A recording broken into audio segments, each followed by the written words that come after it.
अस्सलाम वालेकुम, क्या हाल चाल है दोस्तों। उम्मीद है सब खैरियत से होंगे। तो दोस्तों आज की वीडियो बहुत ज़्यादा इंपॉर्टेंट है, वो इसलिए क्योंकि मैंने आज शेंगन वीज़ा पे बात करनी है और जो मैं प्रोसीजर बताऊंगा आप वो प्रोसीजर खुद घर बैठे वीज़ा अप्लाई कर सकते हो। इस वीडियो के बाद आपको किसी कंसल्टेंट एजेंट के पास जाने की ज़रूरत नहीं पड़ेगी, आप खुद ही अपना वीज़ा अप्लाई कर सकते हो। हमारा मेन इशू क्या आता है कि अगर मैं वीज़ा अप्लाई करूं तो मुझे कंसल्टेंट को देने पड़ते हैं पैसे या एजेंट को देने पड़ते हैं पैसे, तो वो मैं नहीं डुबोना चाहता, नहीं ज़ाया करना चाहता, तो मैं अपने पैसे बचाना चाहता हूँ। तो ये वीडियो उन सब भाइयों के लिए है। और ऐसे भाई भी होते हैं बीच में कहते हैं कि जी हम वीज़ा लगने के बाद पैसे देंगे, तो ये उनके लिए भी वीडियो है। और जो कुछ लोग कहते हैं हमने डन बेस पे वीज़ा करना है, ये उनके लिए भी वीडियो है। ये नहीं कि ये वीडियो उन तमाम लोगों के लिए जो अपना पैसा बचाना चाहते हैं, ज़ाया नहीं करना चाहते हैं, जो डन बेस पे बात कर रहे होते हैं या वीज़ा लगने के बाद पैसे देने की बात कर रहे होते हैं। बेसिकली पर्पस क्या होता है, हम अपना पैसा बचाना चाह रहे होते हैं या फिर वीज़ा रिफ्यूज़ हो रहे तो हमारे पैसे हमें वापस किए जाएंगे। वो उन लोगों की बात हो रही है। तो आपने क्या करना है, घर में बैठे खुद वीज़ा अप्लाई करना है, खुद फीसें पे करनी है। कहाँ पे? एम्बेसी को। जो भी फीस पे करनी है आप खुद पे करोगे, किसी को कुछ नहीं पे करना, आपको खुद दिल मुतमईन भी होगा, काम भी बआसानी कर सकते हो। तो अब बात करनी है मैंने शेंगन वीज़ा पे। शेंगन वीज़ा यूरोपियन कंट्रीज के 32 मुल्कों का वीज़ा है। पहले 28 था, फिर आहिस्ता आहिस्ता एडिशन होते रहे। उसके अंदर बल्गारिया आ गया, रोमानिया आ गया, क्रोशिया आ गया, तो करते करते जी अब इस टाइम करंट 32, मोर देन 32, यानी कि मैं कह सकता हूँ शेंगन मल्टीपल एंट्री वीज़ा है आपके पास अगर, तो आप मेरे ख्याल में दुनिया के 40-45 मुल्क फिर सकते हो विदाउट वीज़ा। इस पर डिटेल में चल के आगे बात करूंगा। तो अभी बात करते हैं हम नेदरलैंड्स की। नेदरलैंड्स शेंगन में एक स्ट्रॉन्ग कंट्री और बासानी सबसे ज़्यादा वीज़ा देने वाला मुल्क। मैं नेदरलैंड्स की क्यों बात करता हूँ? क्योंकि जो कंट्री, जो मुल्क टूरिज्म को प्रमोट कर रहा होता है वही मुल्क आपको वीज़ा भी देगा। ऐसा हरगिज नहीं होता कि एक कंट्री अपने टूरिज्म को प्रमोट नहीं करता, आप उस मुल्क में वीज़ा अप्लाई करो और वो आपको वीज़ा दे दे।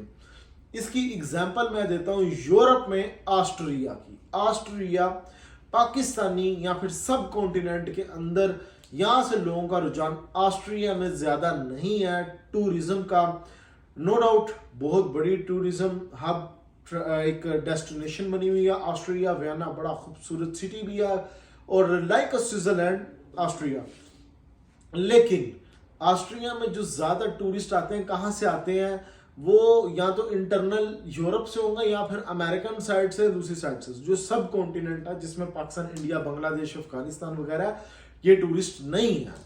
तो ये जो हमारे टूरिस्ट हैं वो ज़्यादातर होते हैं नेदरलैंड्स, फ्रांस, इटली, स्पेन, या फिर हम कह सकते हैं चेक रिपब्लिक। ये जो मुल्क हैं यहाँ पे हमारा टूरिज्म होता है, यहाँ पे हमारे लोग ज़्यादातर जाते हैं टूरिज्म के लिए। तो ये टूरिज्म प्रमोट करने वाले कंट्रीज हमारे लिए, उनकी मैं बात कर रहा हूँ। तो इसीलिए मैं नेदरलैंड्स को फर्स्ट प्रेफरेंस देता हूं कि नेदरलैंड्स वीज़ा ज़्यादा ग्रांट करता है, ज़्यादा इशू करता है और लॉन्ग टर्म तक के लिए करता है। जर्मनी भी इसमें है बाय द वे। तो लॉन्ग कैटेगरी के वीज़ास की अगर मैं बात करूं, वो आपको नेदरलैंड्स भी दे देगा, जर्मनी भी दे देगा और फ्रांस भी दे देगा। ये 3 मुल्क तो ऐसे हैं जो मल्टीपल एंट्री 5-5 साल तक का वीज़ा देते हैं, जिनमें टॉप ऑफ द लिस्ट में जर्मनी आता है। अगर आप जर्मनी से वीज़ा लेते हो अगेन एंड अगेन उसी में वीज़ा अप्लाई करते रहते हो, पहले आपको वो हो सकता है महीने का दे दे, 2 महीने का, फिर साल का, 2 साल का, फिर 3 साल, 5 साल। मेरे फ्रेंड के पास 5 साल तक का वीज़े हैं। तो इसी तरह नेदरलैंड्स की भी यही है और फ्रांस भी इसी तरह लॉन्ग कैटेगरी के वीज़ास देते हैं। बाकी जो कंट्रीज हैं वो इतने ज़्यादा टाइम के लिए वीज़ा नहीं देते, वो डेटेड वीज़ा देते हैं। अब शेंगन किसी ने वीज़ा अप्लाई करना, वो अपने माइंड में पहली बार ये रखे कि उसको जो वीज़ा मिलना है वो डेटेड वीज़ा मिलना है। डेटेड वीज़ा मीन जो डेट्स आपने ट्रैवल प्लान के लिए डाल दिए कि मैंने इस डेट से इस डेट तक उस कंट्री में टूरिज्म के लिए जाना है, आपको उन्हीं डेट्स का वीज़ा दिया जाएगा। सम टाइम नेदरलैंड्स की जैसे मैं एग्जांपल दे रहा हूँ, वो कभी कभार वीजा लॉन्ग दे देता है। हाँ, एक बार वीजा ले लिया, आप दोबारा उसी कंट्री में वीजा अप्लाई करें, आपको लॉन्ग वीजा देगा। फिर नेक्स्ट टाइम आप मल्टीपल एंट्री की जो है ना वो ऑप्शन पे क्लिक करके आप चलेंगे तो आपको लॉन्ग कैटेगरी का वीजा मिलेगा। लेकिन पहली बार आपने जब भी वीजा अप्लाई करना है, सिंगल एंट्री का करना है, तो वो आपको डेटेड वीजा ही मिलेगा। अब इसको अप्लाई कैसे करना है, डॉक्यूमेंट्स कौन से चाहिए, कहाँ पे फीसें पे करनी है और क्या होगा। देखिए, मैं अगर पाकिस्तान से भी आप देख रहे हो मुझे, तो आप करेंगे जेरी फेडेक्स, और अगर यूएई, सऊदी अरब या गल्फ से कर रहे हो, देख रहे हो मुझे, तो हमें डील करता है वीएफएस। वीएफएस या जेरी फेडेक्स ये एक ऐसा अदारा है, ये एक ऐसा है जो कि कोरियर सर्विस कह सकते हो, जिसने हमारे डॉक्यूमेंट्स उठा के एम्बेसी तक पहुंचाने होते हैं। होना क्या, आपने सबसे पहले एक अपॉइंटमेंट बुक करनी है ऑनलाइन वीएफएस की वेबसाइट पे जाके। वीएफएस पे जाओगे आप, लिख लेना गूगल पे नेदरलैंड्स वीएफएस अपॉइंटमेंट, सिंपल लिख लेना वीएफएस दुबई या जो भी है। वहां से आपने अपॉइंटमेंट निकालनी है। इसकी अपॉइंटमेंट आपको हो सकता है हफ्ते बाद की दे दें या महीने बाद की दे दें, या फिर स्लॉट शो ना करें। अगर स्लॉट शो नहीं करता, उस सूरत में आपको वेट करना है, बार बार ट्राई करते रहना, स्लॉट शो हो जाएगी। अब 1-2 महीने बाद की जब की भी अपॉइंटमेंट आती है, हो सकता है जल्दी आ जाए, जब की भी अपॉइंटमेंट आती है वो आपने क्लिक कर लेनी, बुक कर ली है। 100 पता नहीं 15 की है, यानी कि 100-125 रियाल में या दरम के इक्वल इसकी फीस होती है अपॉइंटमेंट की, वो आपने कर लेनी है बुक।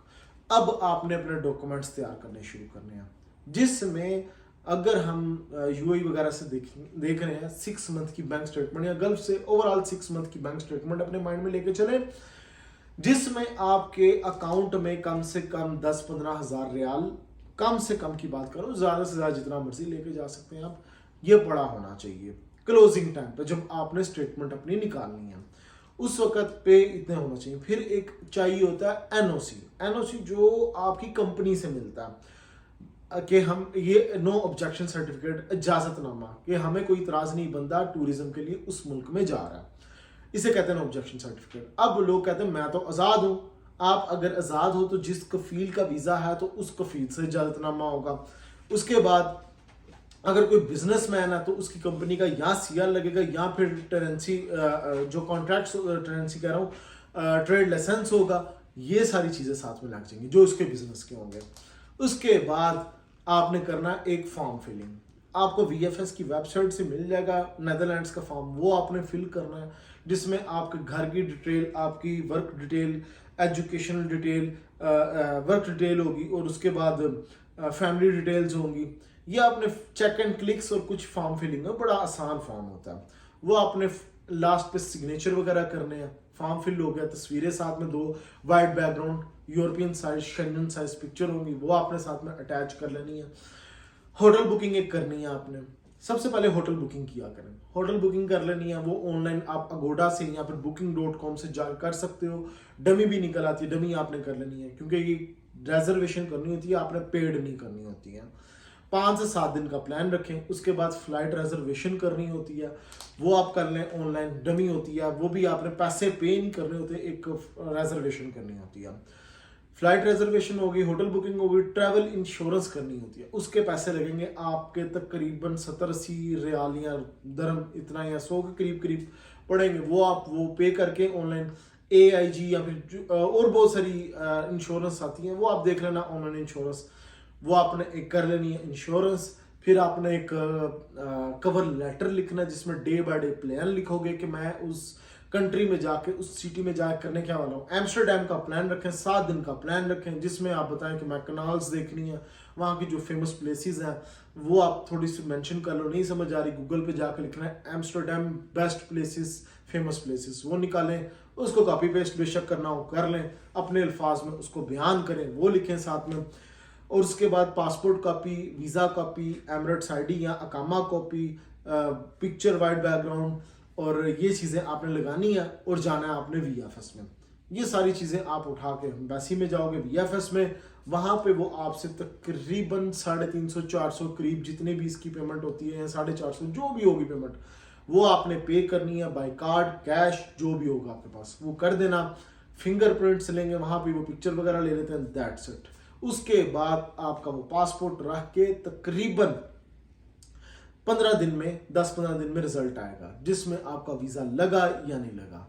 तो ये एक प्रोसेस है जो मैंने आपको बताया, आप घर बैठे खुद कर सकते हो, किसी के पास जाने की जरूरत नहीं है। गाइस होपफुली मैंने काफी चीजों को कवर कर लिया, नहीं कुछ समझ आ रही होगी कमेंट कर देना, मैं उस पर वीडियो बना दूंगा।